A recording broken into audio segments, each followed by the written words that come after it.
You walk into the diner because the rain won't let up, and because your driver said the highway's flooded 3 miles ahead. That's the only reason. You don't eat in places like this. The vinyl booths are cracked, the coffee smells burnt, and the neon sign outside flickers your name back at you. In reverse through the window, Ashgrove, though nobody in here has any idea who you are. You take the booth by the window because it's the one furthest from the noise, and you pull out your phone, already annoyed, already calculating how many minutes this delay is costing you. That's when you see her. She's sitting at the far end of the counter on what must be her break, because her apron is folded beside her, and there's a laptop open in front of her.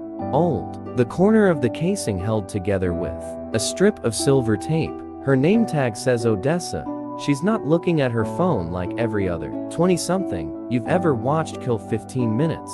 She's typing, fast, focused. Her eyes never leave the screen, and there's a stillness in her that doesn't belong in a diner on a Tuesday night. In the middle of nowhere, Ohio. You tell yourself it's nothing. People code. People have hobbies, but something about the way she moves, the way her fingers don't hesitate, the way she mutters something under her breath, and then deletes an entire block of text without flinching, makes you look twice. You've sat in enough rooms with engineers to know what focus looks like. You've fired people for having less of it than she has right now. On her 15-minute break, in a diner that smells like fry oil and old coffee, the waitress, an older woman named Dot, gray hair pulled back tight, the kind of face that's seen 40 years of double shifts, comes by to take your order, and you ask, before you can stop yourself, is she always on that thing during her breaks? Dot glances over her shoulder and smiles, the way people smile when they're proud of someone who isn't theirs to be proud of. Every single night, she says, rain or shine, girl doesn't stop.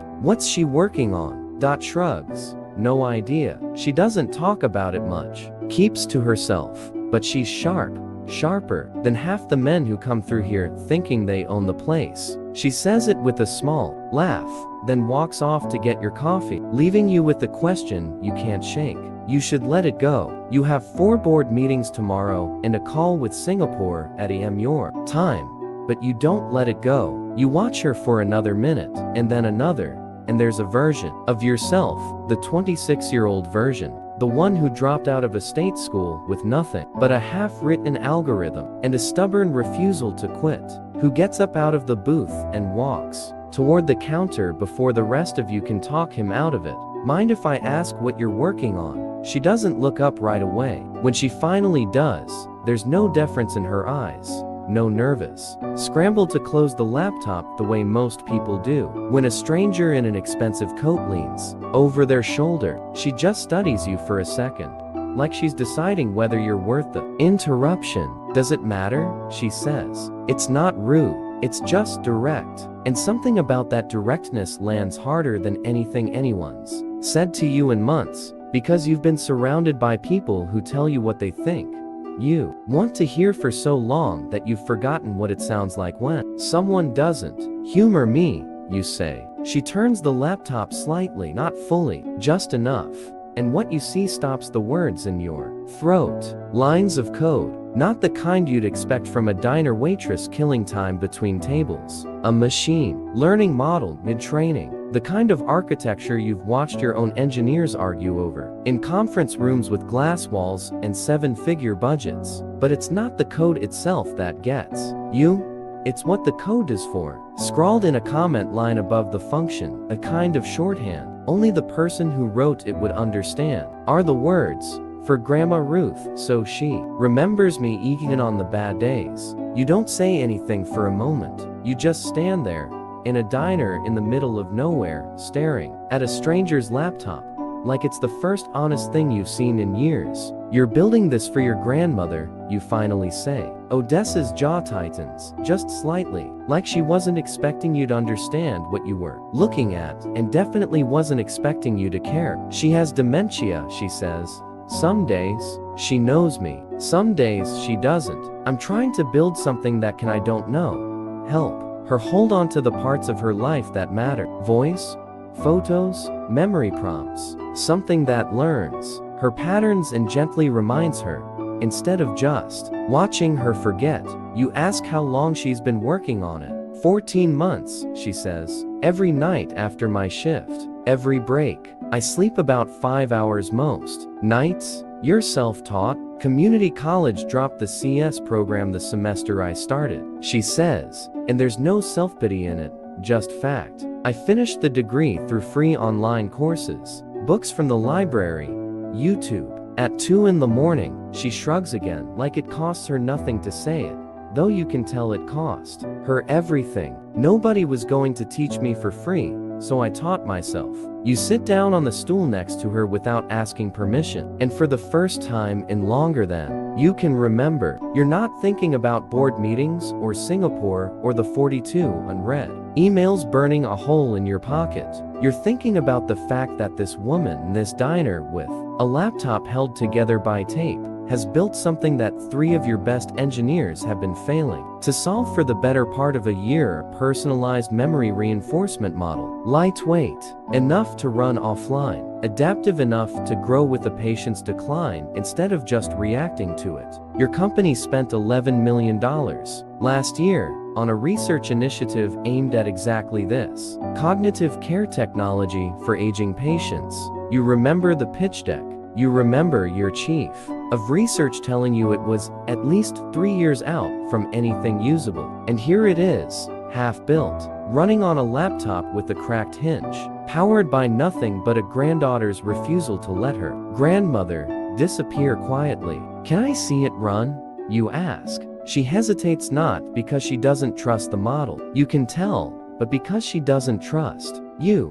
Not yet. And she shouldn't. She doesn't know who you are. To her, you're just a man in a wet coat who wandered in off a flooded highway and started asking questions. But something in your voice must convince her, because she runs it. A simple demo of voice recording of an elderly woman, presumably her grandmother, and the model responding in real time, threading in a photo, a name, a memory prompt, gentle and unhurried. Nothing clinical about it. It doesn't just retrieve data, it comforts. It's built by someone who has sat beside a person she loves and watched the lights go out, one room at a time, and who decided, instead of grieving in advance, to fight. You ask her what she calls it. Ruth, she says. I named it after her. You don't tell her who you are, not yet. You just ask more questions. How she's training it, what data she's using, how she's handling privacy, given the sensitivity of what she's building. Her answers are sharper than half the answers you've gotten from people with FADS and corner offices. She talks about edge device processing so patient data never leaves the home. She talks about designing for dignity, not just function.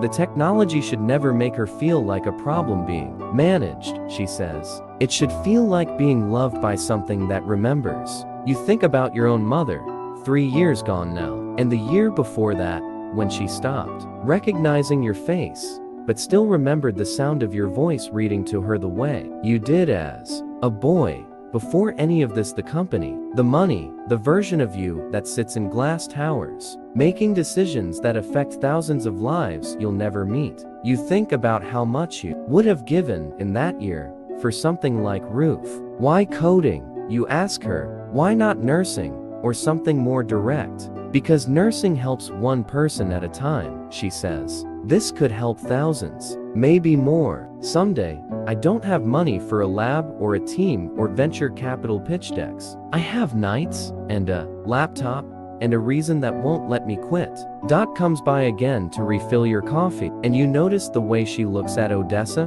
not with pity, but with something closer to protectiveness. The way you look out for someone you know the world hasn't been fair to yet. She works doubles most weeks, Dot says quietly, almost to herself. Tuition, groceries, her grandmother's care. Girl doesn't complain once. You ask Odessa where she sees this going. Not the code, her, the trajectory. What happens to a brilliant, self-taught engineer working nights in a diner in a town most people drive through without stopping? She's quiet for a moment, and for the first time since you sat down, you see something crack in that Composure, not weakness, but exhaustion. The kind that comes from carrying something enormous. Alone for a very long time. Honestly, she says, I don't know. I apply to jobs. Nobody calls back a girl with a self-taught degree. And no internship. Not for the kind of roles that would let me actually build this the way it deserves to be built. So I keep doing it here, on breaks, at 2 in the morning, and I tell myself, that's enough. Because it has to be. You sit with that for longer than is comfortable. You think about every RSUM that's crossed your desk, with a prestigious university stamped across the top. Every hire made because a name looked good. In a boardroom, every brilliant person like Odessa, who never got a single interview because nobody thought to look for genius in a diner at 9 p.m. You finally tell her who you are. She doesn't believe you at first. Laughs. Actually, a short, disbelieving laugh. Like you've told a joke that isn't landing. Then she looks at your watch. The one your driver keeps telling you to insure. Separately, and something shifts in her face. Not excitement. Wariness. You realize, with the discomfort, you're not used to feeling, that she has every reason to be wary of men like you. Men who show up, take an interest, and disappear the moment it stops being convenient. I'm not here to take this from you, you say, before she can ask. I'm not here to put my name on it, or fold you into some department where your work disappears into a product line. I'm asking because what you've built in 14 months, on no budget, with no team, is further along than a project my own company has spent $11 million trying to solve. And I think that says less about the money and a lot more about you. She doesn't answer right away. She closes the laptop carefully, like she's protecting something fragile.